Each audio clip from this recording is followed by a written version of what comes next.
noter les paroles. Vous allez voir que c'était exactement ce que Dieu avait dit à Abraham. C'était exactement ce que Dieu avait dit à Isaac. Les mêmes choses. Pourquoi? C'était une affaire d'autel d'alliance avec Elohim. Et ça pouvait aussi parler la même chose dans la vie de Jacob. Parce que Jacob est un homme qui bâtissait l'autel dans la vie de ces géants prophétiques. Et vous voyez les anges qui montaient et descendaient n'étaient pas seulement les anges qui étaient là pour Jacob. Parce que Dieu commence à parler, il dit, je suis le Dieu de ton père. Le Dieu d'Abraham, Isaac et le Dieu d'Abraham, Isaac. Donc les anges qui montaient, la présence de Dieu par alliance qui était là. Amen. Était une présence de Dieu par alliance avec Abraham. Était une présence de Dieu par alliance avec Isaac. Pas avec Jacob. En ce temps-là. Donc les anges qui montaient et descendaient, amen, étaient des anges qui étaient mouvementés par alliance pour Abraham et Jacob. Non, par alliance pour Abraham et Isaac. Amen. Mais parce que Jacob avait bâti l'autel dans ces deux géants prophétiques, dans la vie de ces deux géants prophétiques. Alléluia. La présence de Dieu d'alliance avec Abraham, d'alliance avec Isaac, est devenue la présence de Dieu d'alliance avec Jacob. Et les anges qui étaient opérants par alliance avec Isaac et avec Abraham fonctionnaient dans la vie de Jacob. Amen. Ça représente la présence de Dieu par alliance avec ton père spirituel, avec ton géant prophétique qui commence à fonctionner avec toi. Où tu commences à, amen, où tu commences à prophétiser, tu commences à démontrer, parler, amen, entrer dans les nations, dominer les autorités, amen, renverser les principautés comme ton père. Quand tu arrives, ton père arrive. Amen. La même présence va avec toi.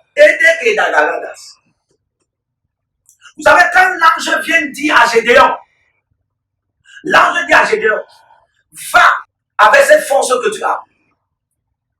Mais comment quelqu'un cassait les palmiers, et puis l'ange lui dit qu'il avait la force. Il avait la force avant que pendant les années, la famille est dans la pauvreté. Il est vaillant héros avant que pendant des années, il n'y a même pas un écran plat dans la chambre de son petit frère. Tout le monde est pauvre. Qu'est-ce qui va pas? Amen. Frère, c'est pas ce que tu traverses. Et ce n'est pas ce que les hommes disent de toi, ni ce que le diable te montre, ni ce que le diable te dit qui détermine, amen, comment Dieu te voit, qui détermine ce que Dieu dit de toi, qui détermine le nom que Dieu te donne. Est-ce que tu es chrétien? Donc si Dieu a dit que tu es vaillant héros, malgré ce que tu traverses, pour Dieu tu es vaillant héros. Si tu connais que tu as la force, malgré que tu es faible, pour Dieu tu es fort. Il dit que bien que tu apparais, comme pauvre, bien que tu es riche. Amen. Et l'ange lui dit, va avec cette force. Cette force était même quelle force? L'ange se basait sur quoi? L'ange est en train de lui dire, où sont donc les témoignages, les signes et les prodiges que nos pères nous ont raconté que l'Éternel a fait cela avec eux. Donc ainsi, l'Éternel est avec eux dans la dimension de la prospérité, la richesse, la puissance, l'autorité, les signes et les prodiges. Où sont tous ces faits que Dieu a manifestés avec nos pères? Pourquoi ce n'est pas dans notre vie comme héritage? L'ange lui dit, va avec cette force. Cette force, frère, était la connaissance. Par connexion. Parce que comment Gédéon a su ceci? Gédéon a su ceci par le bâtissement des autels. Et Dieu l'envoie aller bâtir des autels. Il n'a pas discuté. Il n'a pas dit à Dieu qu'il ne pouvait pas bâtir les autels. Il a obéi facilement et subitement et rapidement, promptement. Pourquoi? C'est une preuve que, frère, celui-ci avait la routine de bâtir les autels.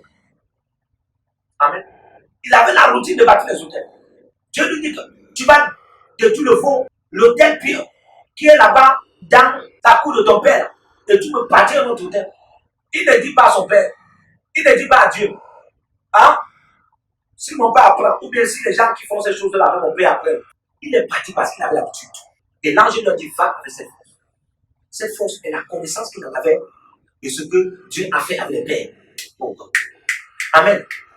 Parce que comme il bâtissait les autels, quand il apprend que ici, Abraham a marché avec Dieu, amen, il bâtit l'autel. Il apprend que Jacob a marché avec Dieu, il bâtit l'autel. Il apprend que Isaac a marché avec Dieu, il bâtit l'autel. Il apprend que Joseph a marché avec Dieu, amen, Moïse, il bâtit l'autel. Il apprend que Dieu a marché avec tel, et voici ce que Dieu a fait avec eux. Oh God, la personne peut mourir. L'une des raisons pour laquelle nous bâtissons des hôtels dans la vie des géants prophétiques qui sont en vie, qui sont morts, prêts, écoute-moi très bien. C'est parce que s'ils sont même morts, alléluia, le manteau ne meurt pas. L'hôtel d'alliance ne meurt pas. S'ils ont même commis des erreurs et des bêtises, l'hôtel d'alliance n'a pas des erreurs et des bêtises. Parce que les esprits qui sont là sont les esprits de Dieu, ce n'est pas les esprits de ce géant prophétique. Ils sont seulement au service de ce géant prophétique.